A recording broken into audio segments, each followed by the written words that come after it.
Bonjour à tous, c'est Tokenrock qui vous salue. Je vous remercie pour vos pouces, vos commentaires et vos abonnements. Aujourd'hui, je voudrais vous faire découvrir une lecture des cahiers de Maria Valtorta qui traite des deux bêtes de l'Apocalypse. Beaucoup essayent d'interpréter l'Apocalypse de Saint Jean et tentent des comparaisons avec notre monde actuel.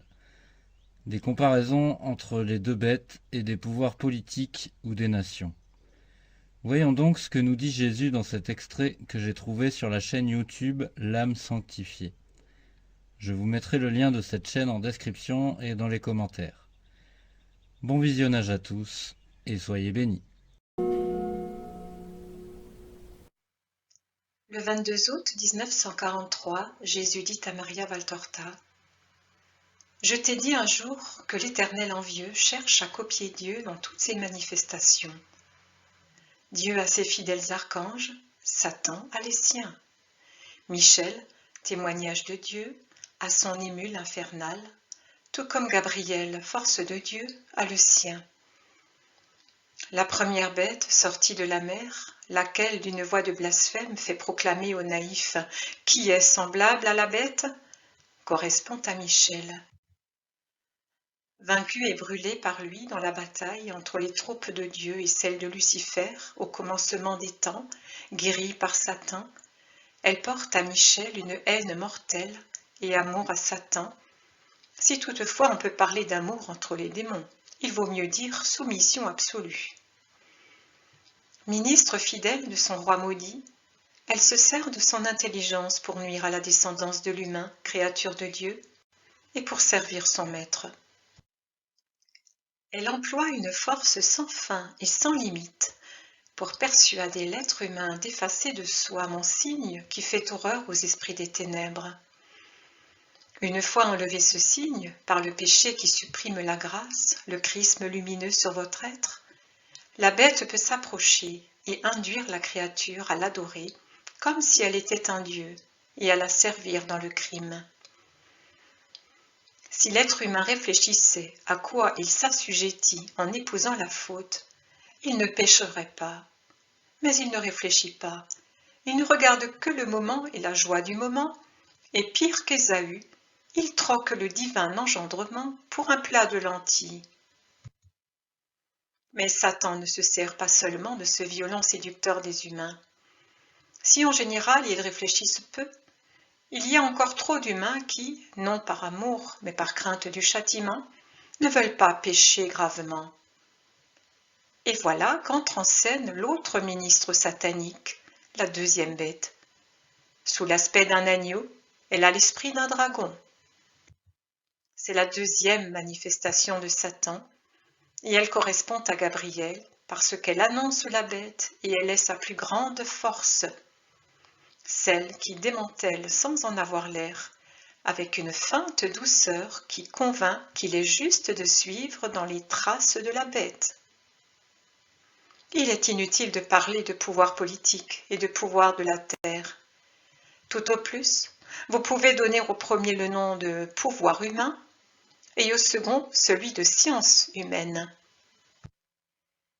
Et si le pouvoir de par lui-même produit des rebelles, la science, lorsqu'elle est uniquement humaine, corrompt sans susciter la révolte et entraîne à leur perte un nombre infini d'adeptes.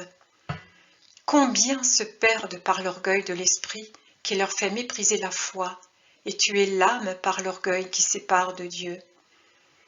Au dernier jour, je moissonnerai les moissons de la terre, mais il y a déjà un moissonneur parmi vous.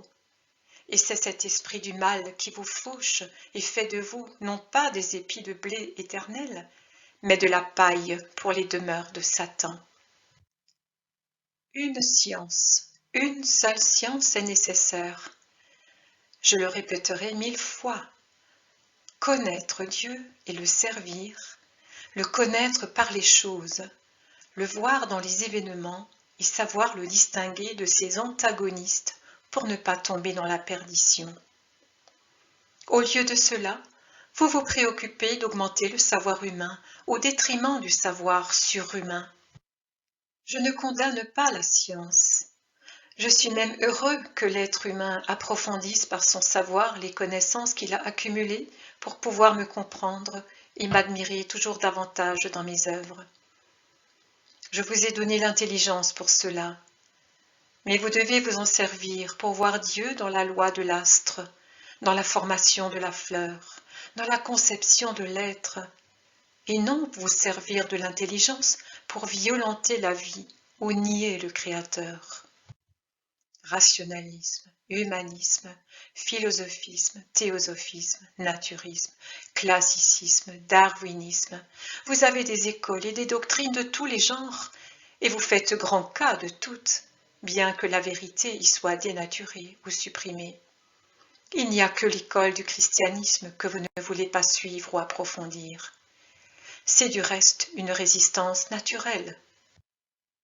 En approfondissant la culture religieuse, vous seriez obligé ou de suivre la loi, ce que vous ne voulez pas faire, ou de confesser ouvertement que vous voulez piétiner la loi. Et cela aussi, vous ne voulez pas le faire. Par conséquent, vous ne voulez pas devenir savant dans la science surnaturelle. Mais pauvres sots, que ferez-vous de vos petites écoles et de vos petits mots quand vous aurez à subir mon examen ? Vous avez éteint en vous la lumière infinie de la vraie science, et vous avez cru éclairer vos âmes avec des succès d'années de lumière, comme de pauvres fous qui prétendraient éteindre le soleil et faire un nouveau soleil avec beaucoup de petites lanternes. Mais même si le brouillard cache le soleil est toujours dans le firmament. Mais même si par vos doctrines vous créez des brouillards qui voilent le savoir et la vérité et le savoir demeurent puisqu'ils viennent de moi qui suis éternel. Cherchez la vraie sagesse et vous comprendrez la science comme elle doit être comprise. Débarrassez vos âmes de toutes les superstructures artificielles et érigez-y la vraie foi.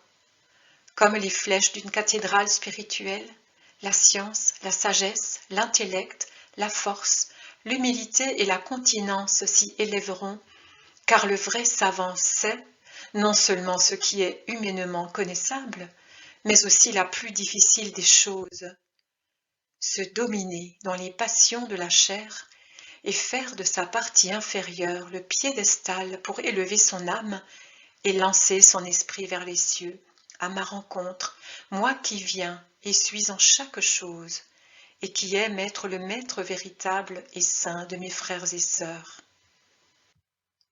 Plus tard, le même jour, Jésus dit : les 7 dernières plaies correspondent aux 7 tonnerres non décrits. Comme d'habitude, ce sont des descriptions figuratives dont cependant la réalité n'est pas totalement exclue. Je t'explique ce que j'estime opportun de t'en expliquer. La première est l'ulcère.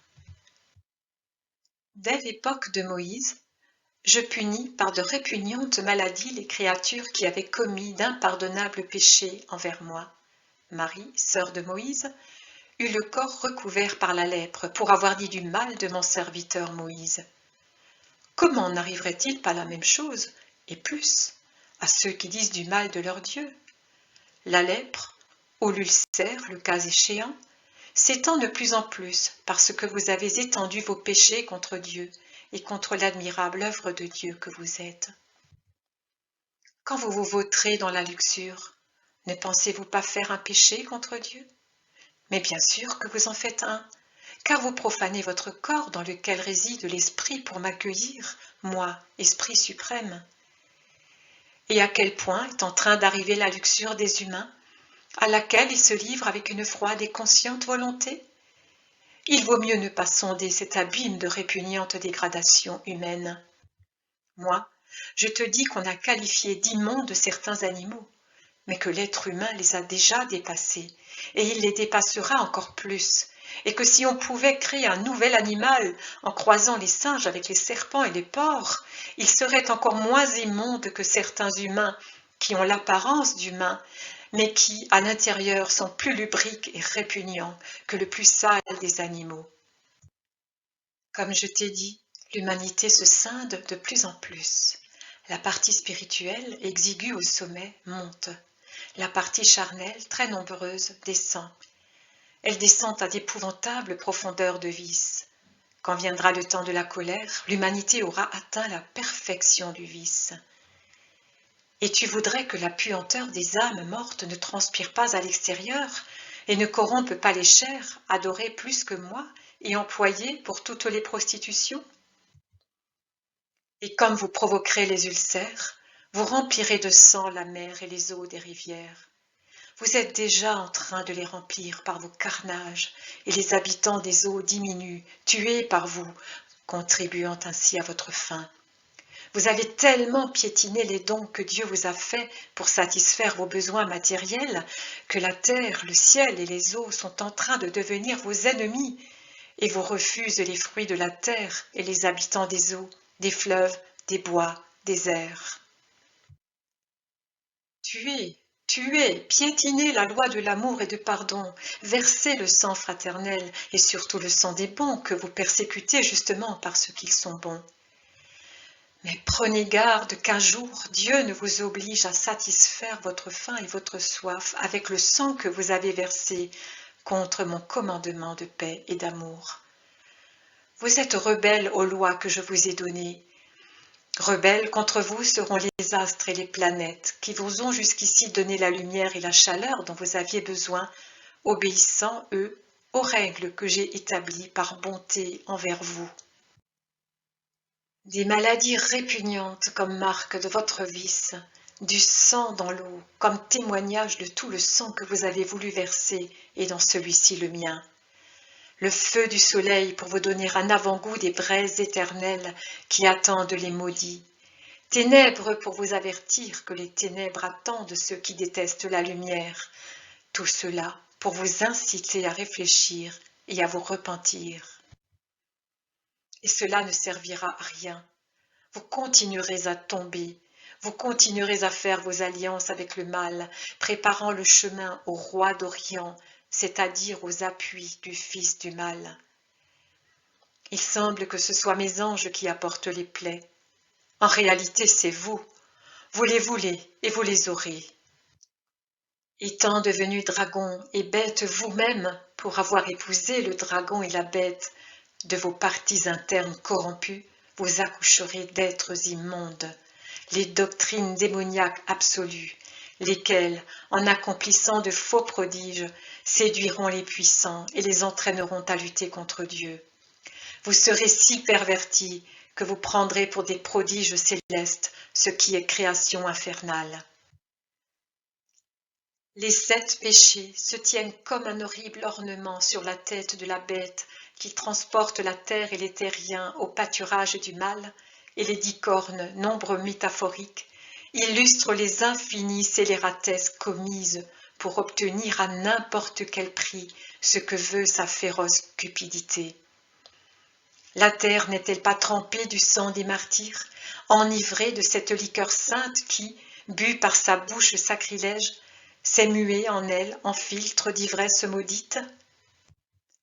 La bête qui la porte, résumé et synthèse de tout le mal commis d'Adam à nos jours pour triompher dans le monde et dans la chair, traîne à sa suite ceux qui, en l'adorant, deviendront rois d'une heure et d'un royaume maudit.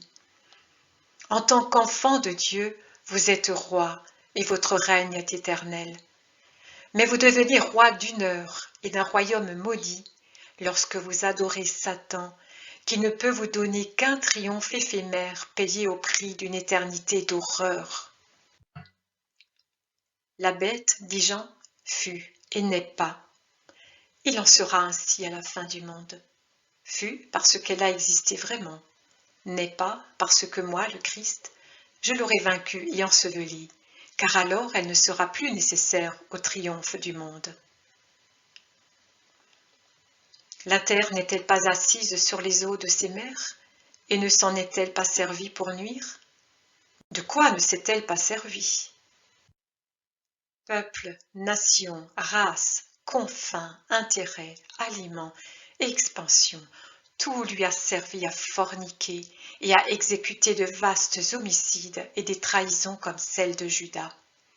Ses propres enfants, qu'elle a nourris du sang du péché, accompliront la vengeance de Dieu sur elle, la détruisant, se détruisant, portant la somme des crimes contre Dieu et contre l'humanité au nombre parfait qui exige que je donne mon assez.